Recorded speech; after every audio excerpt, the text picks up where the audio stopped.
Hi everyone, स्वागत है एक बार फिर से आप सभी लोगों का आपके अपने यूट्यूब प्लेटफॉर्म जेआरएफ अड्डा हिंदी मीडियम में। मेरा नाम है कबीर और आज से हम लोग करने वाले हैं हमारे पेपर 1 की तैयारी।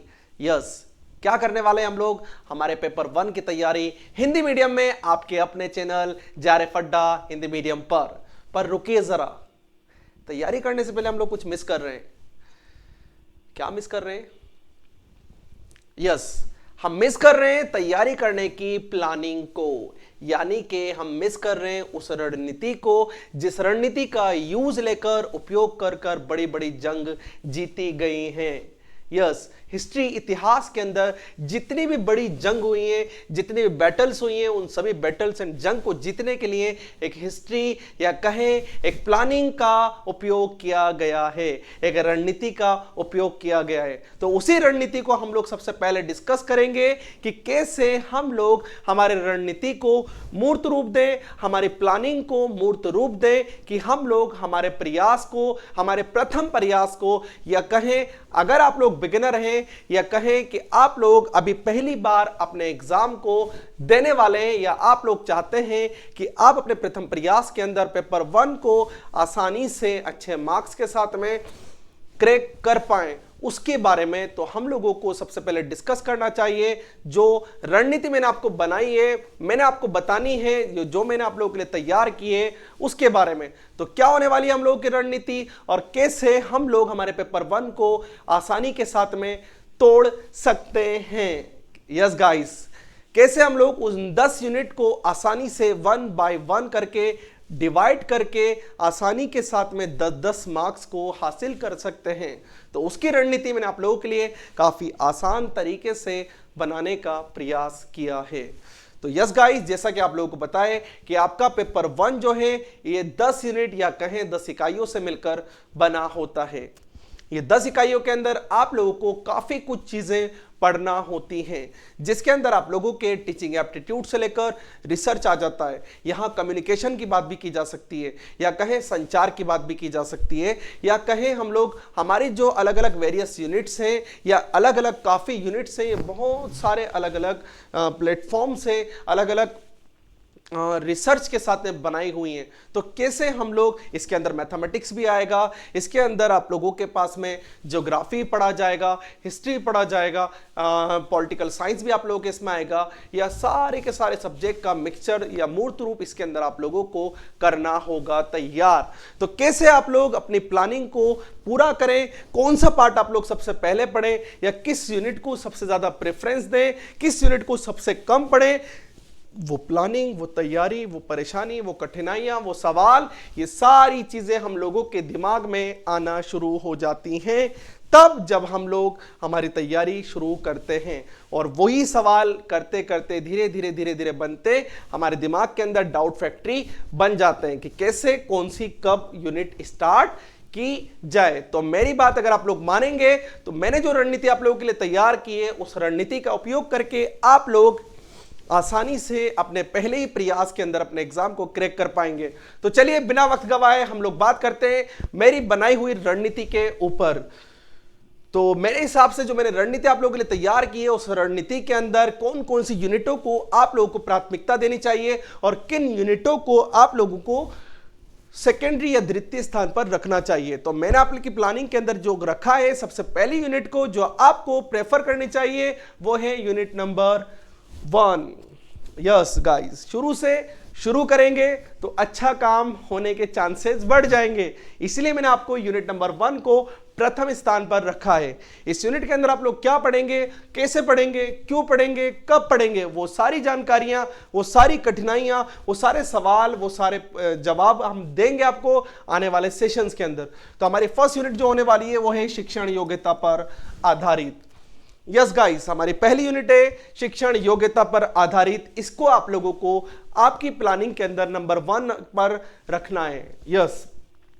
दूसरे नंबर पे आ जाती है यूनिट नंबर 3, जिसे अपन लोग बोलते हैं रीडिंग कॉम्प्रिहेंशन, इंग्लिश में और हिंदी में बोध। ये चीज कोई नई नहीं है, आप लोग अपने स्कूल लाइफ से, स्कूल के टाइम से रीडिंग कॉम्प्रिहेंशन या बोध को, एक पैसेज को करते हुए आ रहे हैं। तो वहां आप लोग के लिए सबसे इंपॉर्टेंट हो जाता है कि कैसे आप उस बोध को, उस कॉम्प्रिहेंशन को करें कि आप लोग 10 नंबर यानी कि 5 के 5 क्वेश्चन को पूरे के पूरे नंबर के साथ में हासिल कर पाएं। तो मेरे हिसाब से ये आप लोगों के लिए फ्री ऑफ कॉस्ट मार्क्स हो जाते हैं। तो सेकंड नंबर पर हम लोग रखने वाले हैं यूनिट नंबर 3 को। अगला आ जाता है हम लोगों का यूनिट नंबर 5, जिसे अपन बोलते हैं संचार या कहें कम्युनिकेशन। संचार जो है या कम्युनिकेशन जो है, ये मेरे अनुसार आपके लिए होने वाली है तीसरे नंबर की प्राथमिकता, या कहें कि तीसरी रैंक पर आप लोग जिस यूनिट को सबसे ज्यादा प्रेफर कर सकते हैं, जो काफी आसानी के साथ में आप लोगों को काफी कम एफर्ट्स लगाकर नंबर दिला सकती है, तो होने वाली है यूनिट नंबर 5 या कहें संचार कम्युनिकेशन। अगली बात करते हैं हम लोग यूनिट नंबर 9 की।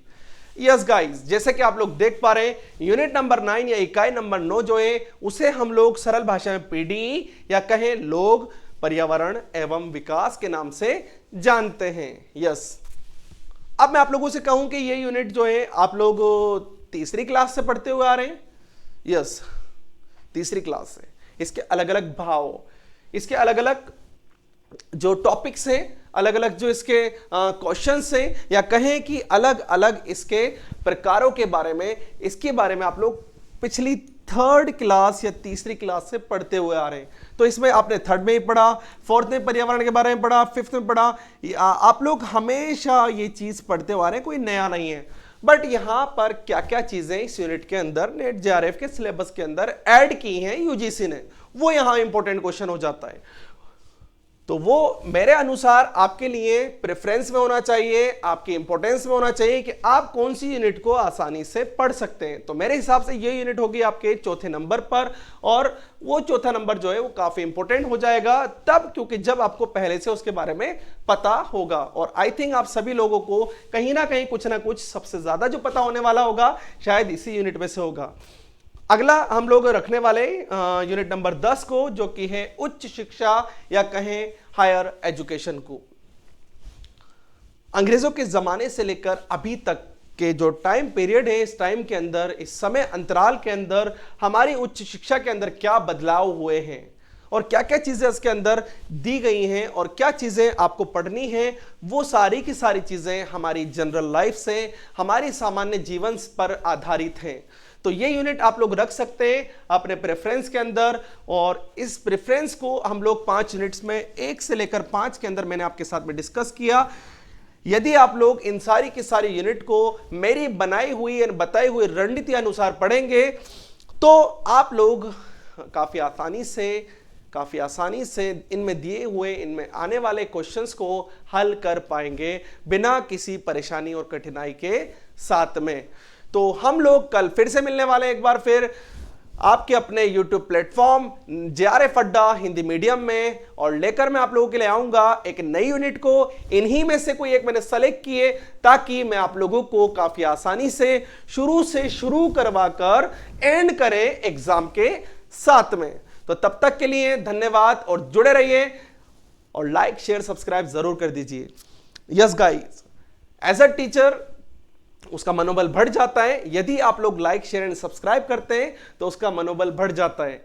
और प्लेटफॉर्म के ऊपर, ऑनलाइन प्लेटफॉर्म के ऊपर लाइक शेयर सब्सक्राइब से हमारा सीना गर्व से चौड़ा हो जाता है कि हमारे स्टूडेंट जो हैं वो हमें लाइक कर रहे हैं, ताकि हम लोग इनके लिए और ऐसी ही रणनीतियां बनाएं। तो तब तक के लिए शुक्रिया, धन्यवाद, और अगेन से बाय बाय।